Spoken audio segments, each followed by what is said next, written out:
Cumprimento os irmãos com a gloriosa paz do Senhor Jesus Cristo. Quero, com a graça e a misericórdia de Deus, falar a palavra do Senhor aos irmãos, dirigir mais uma palavra do Senhor aos irmãos. Não é exatamente da maneira como eu gostaria, mas as circunstâncias elas nos têm imposto isso, não é? E nós devemos rogar a Deus para que nós possamos, em breve, queridos, poder congregarmos novamente, né? Espero em Deus que o que está acontecendo sirva para que nós possamos valorizar mais a nossa congregação, valorizarmos mais a nossa igreja, o nosso lugar de adoração, valorizarmos os irmãos, os que cantam, os grupos, aqueles que louvam, aqueles que tocam os instrumentos, aqueles que fazem uso da palavra de Deus, né, do seu pastor e da sua igreja. Que Deus, que tudo isso sirva, que Deus possa fazer com que tudo isso sirva para que nós venhamos valorizarmos mais a bênção de podermos juntos estarmos congregados, né? E agora vamos meditar na palavra do Senhor.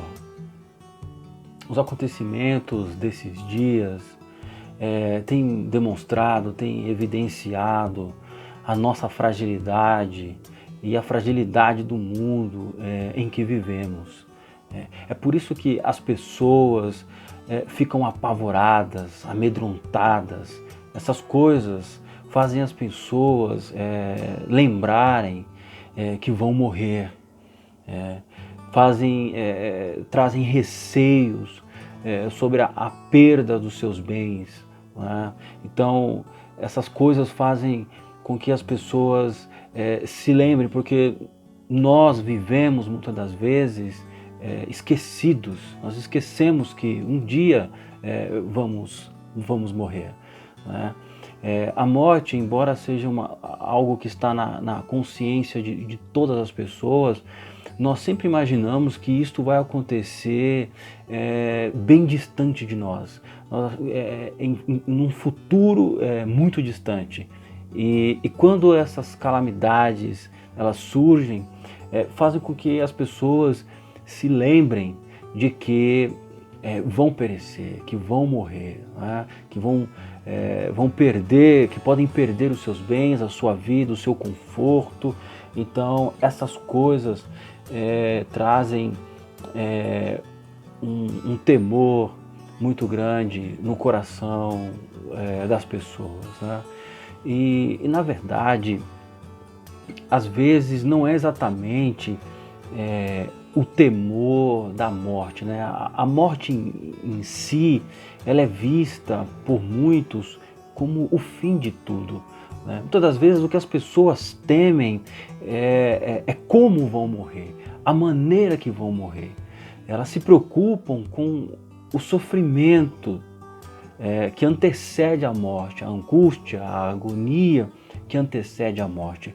Todavia, o mais importante é a morte em si, porque da maneira como, dependendo de como a nossa condição espiritual em que morremos, vai determinar toda a nossa eternidade. Mas como as pessoas não têm esperança, não tem a esperança que o salvo, que o crente em Cristo tem, então a morte ela é o fim de tudo e ela traz o desespero, porque as pessoas elas estão tão agarradas a esta vida e às coisas que elas possuem, que enquanto as coisas estiverem bem, enquanto a sua vida, a sua saúde, os seus pertences estiverem bem em segurança, elas se sentem bem, elas estão bem, elas se sentem felizes. Porém, quando essas coisas são ameaçadas, quando a sua saúde é ameaçada, quando os seus bens, a sua segurança, o seu conforto é ameaçado, aí elas se preocupam, elas se apavoram, né? as pessoas estão agarradas às coisas desta vida.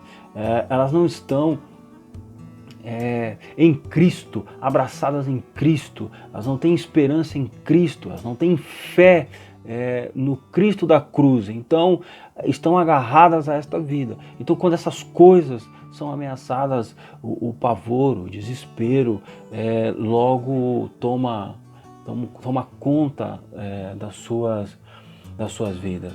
Na verdade, nós devemos olhar para essas coisas e tirarmos lições disso. É muito importante nós olharmos, observarmos o mundo à nossa volta e tirarmos as lições importantes, né? Porque ninguém está seguro se não tiver o Cristo da cruz, o Cristo de Deus. Ninguém está realmente seguro e ninguém pode ser realmente feliz se não tiver o Cristo da cruz. Essas calamidades, esses eventos, essas tragédias, essas coisas que acontecem, elas deixam isso muito evidente, deixam isso muito claro, que ninguém pode e ninguém estará realmente seguro se não tiver o Cristo da cruz. Ninguém será realmente feliz se não tiver o Cristo da cruz. Agora, nós devemos olhar para as calamidades, para essas coisas que acontecem, essas tragédias no mundo e olharmos para a cruz. A cruz de Cristo sempre nos fala poderosamente sobre tudo. A cruz de Cristo, ela sempre fala a todo momento, a todo instante, a toda circunstância da nossa vida. A cruz de Cristo, ela fala poderosamente. Não se esqueça da cruz. E não se esquecerá de Deus, do Deus que é, o Deus que fez e que faz e que ainda tem feito todas as coisas por nós. Não se esqueça da cruz e não se esquecerá de Deus, do que Deus é e do que Ele fez e do que Ele ainda tem feito por nós.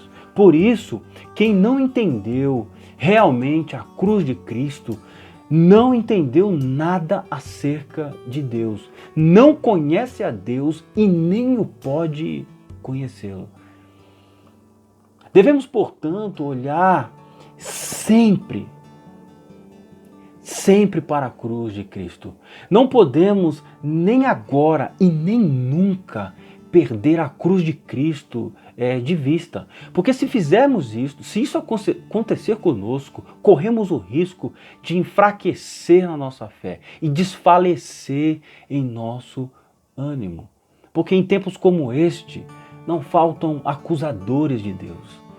Não faltam acusadores de Deus. Por isso nós devemos olhar sempre para Jesus. Olhar sempre para a cruz, olhar para Jesus, pois Ele é o autor e consumador da nossa fé. Pois esse Jesus, pelo gozo, pela alegria que lhe estava prometida, suportou toda aquela afronta e humilhação contra si mesmo. Como registra a carta aos Hebreus, no capítulo 12, no versículo 2 e 3. Jesus, para cumprir a vontade do Pai, de quem Ele esperava a sua exaltação e glória, suportou as contradições dos pecadores desse mundo. O mundo de hoje, ele não é diferente do mundo de Cristo. As contradições do mundo de hoje, da chamada era da pós-modernidade, não é diferente dos tempos antigos. Mas se nós não olharmos para a cruz, se nós não lembrarmos da cruz, desfaleceremos. Se olharmos para as calamidades e para as contradições dos pecadores e não olharmos para a cruz, pereceremos. seremos engolidos, seremos devorados por este mundo. Por isso devemos sempre olhar para a cruz.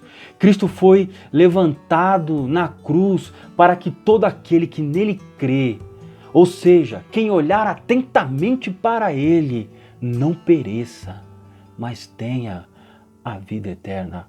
A cruz, ela fala poderosamente. A cruz de Cristo, ela fala sempre e sempre poderosamente para nós. Olhando para a cruz, nós vamos ver, queridos, um Deus crucificado. É isso que vamos ver quando nós olharmos para a cruz. Veremos o Deus, o Filho de Deus crucificado, porque Cristo é Deus. Cristo tem a mesma natureza, os mesmos atributos de Deus. Então, quando nós olhamos para a cruz, nós vemos Deus crucificado na cruz. E quem crucificou a Deus? Os judeus, por mão dos gentios. Ou seja, a humanidade fez isso. Nós, os homens, a humanidade, nós fizemos isso. Nós crucificamos a Deus. Essa geração de nossos dias também crucificaria a Cristo se ele viesse agora em nosso tempo. Os homens não gostam de um Deus que aponta os seus erros, sua malícia, inveja, hipocrisia, demagogia, orgulho, egoísmo e falsa justiça. Os homens não gostam de Deus, não gostam desse Deus que aponta os seus erros e que exige deles obediência, temor e humildade diante dele. Nós observamos que logo no início do ministério de Jesus, logo com as suas primeiras pregações, com seus primeiros sermões, já quiseram matá-lo, já intentaram matá-lo. O evangelista Lucas registra isso. Ele diz que Jesus, depois de ter sido tentado pelo diabo, ele dirigiu-se a Nazaré, a cidade onde ele fora criado, onde os seus pais o criaram. E após pregar na sinagoga, os homens daquela cidade rejeitaram a sua pregação. E cheios de ira e de furor, expulsaram Jesus da cidade e o levaram até o cume do monte. A cidade deles estava edificada sobre um monte. Então eles levaram Jesus até o cume do monte com a intenção de lançá-lo lá de cima para o matar. É isso que os homens de hoje fariam se pudessem. Aniquilariam a Deus. Se Deus estivesse ao alcance dos homens, do alcance dos homens de hoje, se eles tivessem chance de fazer isso, ainda hoje eles faziam isso. Eles matariam a Deus, eles aniquilariam a Deus. Jesus Cristo, o justo e perfeito, manso, de boas obras, amável e amoroso, a excelente demonstração da boa vontade de Deus entre os homens, foi terrivelmente morto pela humanidade, por essa humanidade, por esses homens que nós vemos nos dias atuais, que não são diferentes dos homens dos tempos antigos, do tempo de Cristo. Então, diante disso, diante da cruz de Cristo, o que pode dizer o homem contra Deus? O que pode falar o homem contra Deus? Do que pode o homem acusar a Deus diante da cruz de Cristo? Sendo Ele, Deus, o Criador de todas as coisas, já é motivo mais do que o suficiente para fazer tudo conforme a sua vontade e tudo conforme o seu querer. O Todo-Poderoso que formou todas as coisas do nada absoluto, com magnífico esplendor e glória, uma criação extremamente complexa e de riquíssima beleza. Tudo isso já são motivos mais que o bastante para que todos se calem diante dele, o Todo-Poderoso, o Criador de todas as coisas, se calem diante das suas obras e diante dos seus decretos, simplesmente porque ele é dono de tudo e é dono de todos. É como Deus disse para Jó. Isso está registrado em Jó capítulo 38, versículo 4 e Jó 41, versículo 11. Onde estavas tu, Deus diz para Jó, quando eu fundava, quando eu firmava, quando eu criava a terra? Responde-me, Deus diz para Jó, responde-me se tens inteligência. Onde é que tu estavas quando eu criava e formava todas as coisas? Depois ele diz, e quem primeiro me deu para que eu haja de retribuir-lhe? Pois o que está debaixo de todos os céus é meu, Jó. É meu, homem. Onde é que tu estavas quando eu formava todas as coisas? Quem primeiro me deu para que eu venha a retribuir, homem? Porém, contudo, ainda mataram a seu filho, o único homem completamente e perfeitamente justo e bondoso. Se não bastasse o fato de Deus ser o Criador de tudo, o dono de tudo, o Criador de todas as coisas, além disso, para piorar ainda mais a situação dos homens, eles mataram o Filho de Deus, o pregaram numa cruz e o mataram, mesmo ciente de que ele era inocente. Como reconhece Pilatos, Pilatos reconheceu a inocência de Cristo e também percebeu a inveja dos judeus contra ele, e percebeu que tudo aquilo tratava-se de inveja. Que ele era inocente e que tudo aquilo que havia sido arquitetado pelos judeus era inveja. Tratava-se de inveja, como registra Mateus capítulo 27, versículo 18 e o versículo 24. Então, queridos, diante de calamidades, de tragédias e catástrofe, as pessoas questionam a justiça de Deus. Porém, elas se esquecem da agonia e da injustiça da cruz. A cruz fala. E fala poderosamente. Não se esqueça da cruz de Cristo. As pessoas só pensam em si mesmas. Por apenas pensarem em si mesmas, não consideram o fato do Filho de Deus ter sido morto injustamente naquela cruz, naquela dolorosa cruz. A agonia de Cristo, ela foi tão terrível que antes mesmo de ser capturado e levado pelos guardas do Sinédrio, quando ele orava ainda lá no Getsêmani, a Bíblia diz que o seu suor se tornou em grandes gotas de sangue que corriam pela sua face, que corriam por ele, pelo seu corpo, pelas suas vestes e rolavam e iam até o chão, como registra Lucas capítulo 22, versículo 44. Após ser condenado à morte por Pilatos, foi açoitado, depois despido perante as pessoas, tiraram as suas vestes, deixaram ele apenas com uma espécie de uma tanga, de uma veste que ficava à sua cintura e que cobriam, né, a sua parte, a parte do corpo,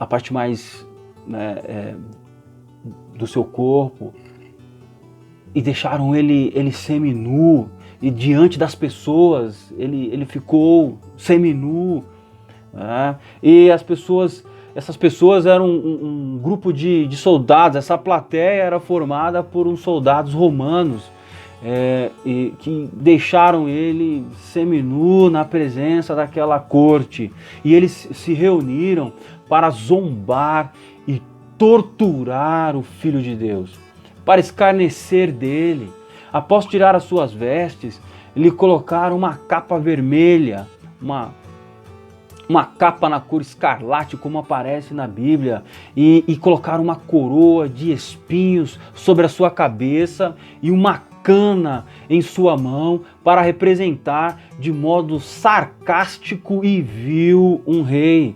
Você pode imaginar as gargalhadas, as piadas e ofensas daqueles soldados que se inclinavam e se ajoelhavam diante de Jesus e diziam: salve, rei dos judeus.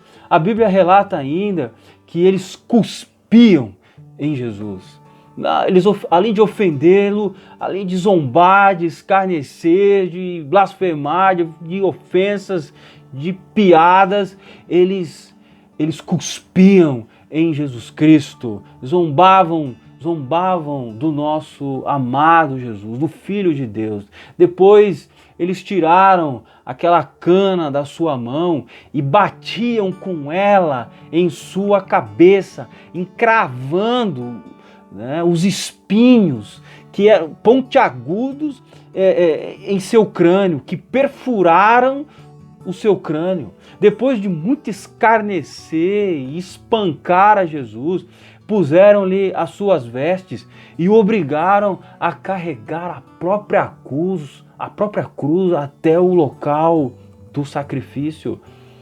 Ferido e já muito desgastado, ele não suportava o peso da cruz, os graves ferimentos que ele tinha. Ele passou toda a noite sob julgamento e depois ainda foi espancado pelos soldados. Ele já não conseguia mais sozinho carregar a sua cruz, o peso daquela cruz. Então eles ordenaram, os soldados ordenaram que um homem chamado Simeão, Cirineu, o ajudasse, porque o Simeão, que andou com ele durante muitos anos, durante os anos do seu ministério, melhor dizendo, o abandonou, foi embora e fugiu. Outro foi colocado para o socorrer, e sob escárnio, gritos, ofensas, blasfêmias da multidão que seguia em cortejo, clamando contra ele, Jesus caminhou até o lugar da sua crucificação, um lugar curiosamente chamado de Gólgota, ou seja, o lugar da caveira.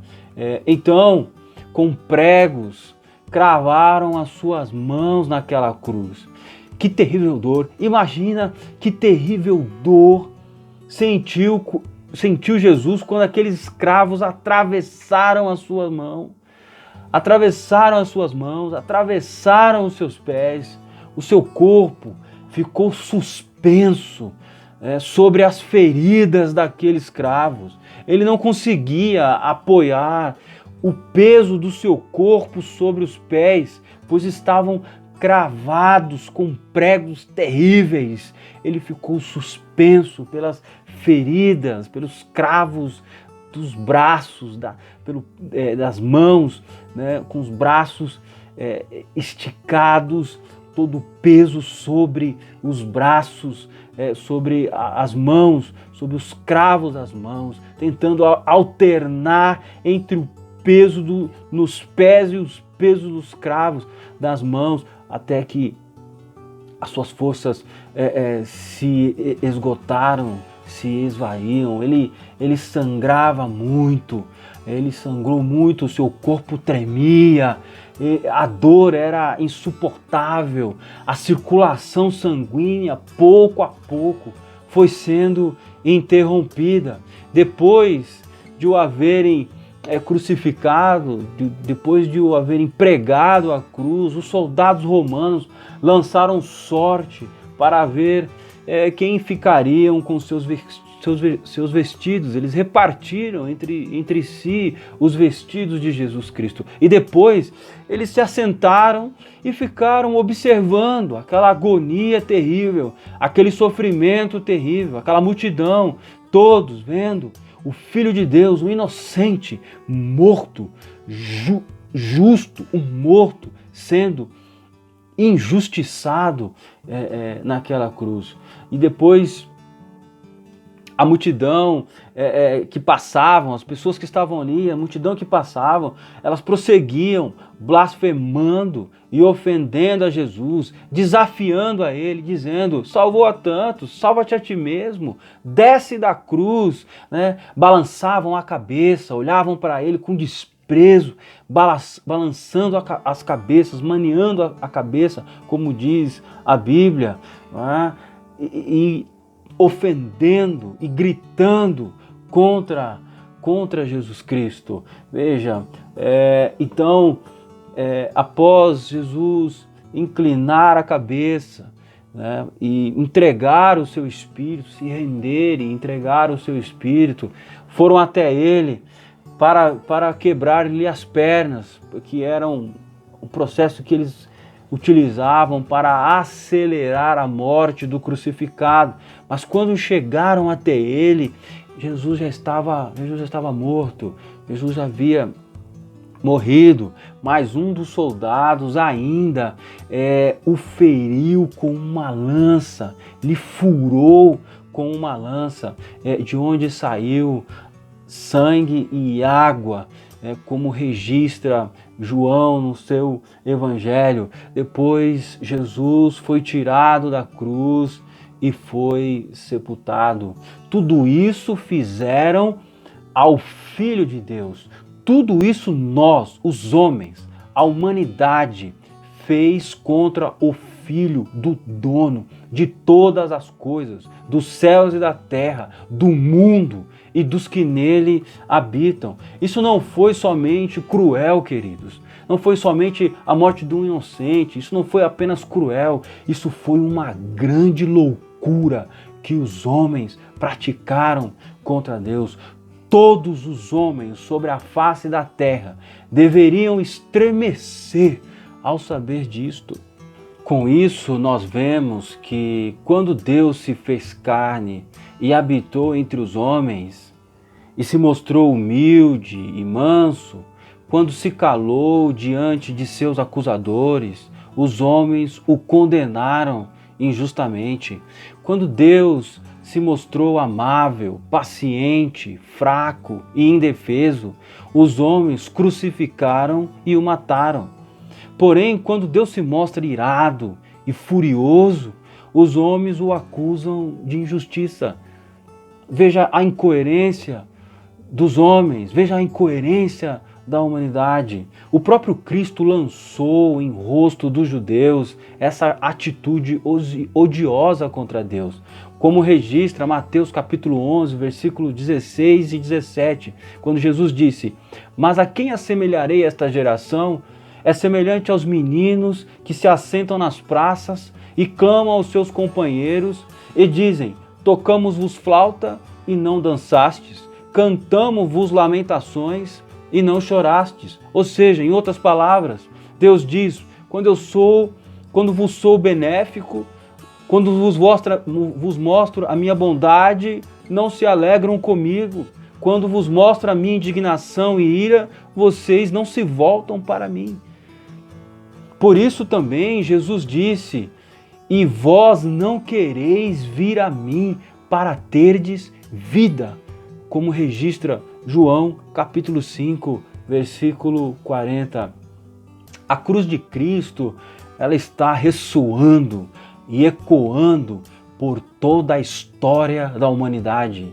É um grito, é um clamor, é uma trombeta aos ouvidos dos homens. A cruz revela toda a maldade e injustiça dos homens, revela o seu egoísmo e desprezo contra Deus, o que torna todos os homens indesculpáveis diante do Todo-Poderoso. A cruz de Cristo torna todos os homens indesculpáveis diante do Todo-Poderoso, a não ser que se arrependam enquanto é tempo e creiam em Jesus Cristo, o Filho de Deus, e o aceitem como seu Senhor, como o Salvador das suas almas, das suas vidas. A cruz, ela fecha a boca de todo homem que despreza a Deus e a seu Filho Jesus Cristo, pois o torna tão culpável quanto os carrascos que pessoalmente crucificaram a Cristo. Não adianta dizer, eu não pratiquei isso, eu não estava lá. Quem despreza Cristo e ama mais a si mesmo e ao mundo se faz igualmente culpável. Aquele que é desinteressado, que busca os seus próprios interesses e Jesus Cristo é esquecido em seu coração, é também um algoz da cruz, se faz também um algoz da cruz. Portanto, o que pode dizer o homem contra Deus? Nada. Absolutamente nada. O homem não pode acusar a Deus de nada. Já não podiam antes da cruz de Cristo, muito menos agora, depois de o crucificarem, depois de crucificarem a Jesus Cristo. A cruz é a justiça de Deus para a salvação daquele que crê e condenação para o que não crê. Ela é pedra de esquina, é pedra angular para aquele que aceita-o, que crê no seu evangelho, mas ela é uma pedra de tropeço para aquele que não crê. Por isso o apóstolo Paulo escreveu dizendo: porque não me envergonho do evangelho de Cristo, pois é o poder de Deus para a salvação de todo aquele que crê, primeiro do judeu e também do grego, porque nele se descobre a justiça de Deus, de fé em fé, como está escrito, mas o justo viverá da fé. Romanos capítulo 1, versículo 16 e 17. Amém. Deus abençoe os irmãos, em nome de Jesus Cristo.